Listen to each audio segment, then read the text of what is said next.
A República foi proclamada no Brasil no dia 15 de novembro de 1889. Vários fatores contribuíram para o fim da monarquia e a instituição da República, mas o mais importante deles pode ser considerado a questão da escravidão, do abolicionismo.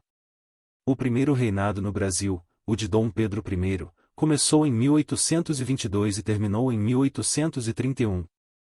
A sua abdicação ao trono está relacionada com a queda de braço que o imperador travou com as câmaras, o Congresso e o Senado, por questões ligadas à escravidão. No ano de 1826, no processo de reconhecimento de independência do Brasil, o imperador Dom Pedro I assinou um tratado com a Inglaterra para acabar com o tráfico de escravos no Brasil.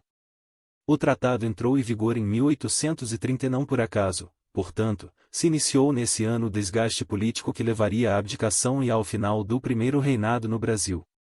O segundo reinado no Brasil começou em 1840, com o decreto da maioridade de Dom Pedro II, e terminou em 1889, com o golpe militar que instaurou a República. Assim como o primeiro reinado, o segundo reinado também acabou no Brasil depois de um importante passo dado pela monarquia no sentido de abolir a escravidão no Brasil, a aprovação da Lei Áurea em 13 de maio de 1888. Como se pode ver, a questão da escravidão e da abolição sempre foi no Brasil um tema difícil de se tratar. Foram muitas as tentativas de abolir ou de mitigar os danos da escravidão no Brasil, como as leis de 1831, as de 1871 e 1885, mas as leis quase sempre enfrentavam uma imensa procrastinação ou até mesmo um imenso descaso em relação à sua efetivação, sua execução. Havia, portanto, sempre um clima muito tenso entre abolicionistas e escravocratas. Os escravocratas estavam também sempre em maior número nas câmaras, tinham mais deputados e senadores, de modo que dificilmente leis abolicionistas avançavam, eram aprovadas.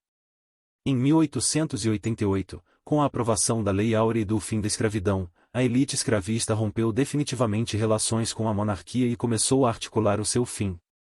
Aproveitando-se de uma espécie de vazio de poder, quando o imperador encontrava-se doente, porém ainda governava por meio da regência da filha, a princesa Isabel, e temendo o início do terceiro reinado, os escravistas articularam o golpe de Estado que instituiria a República em 15 de novembro de 1889.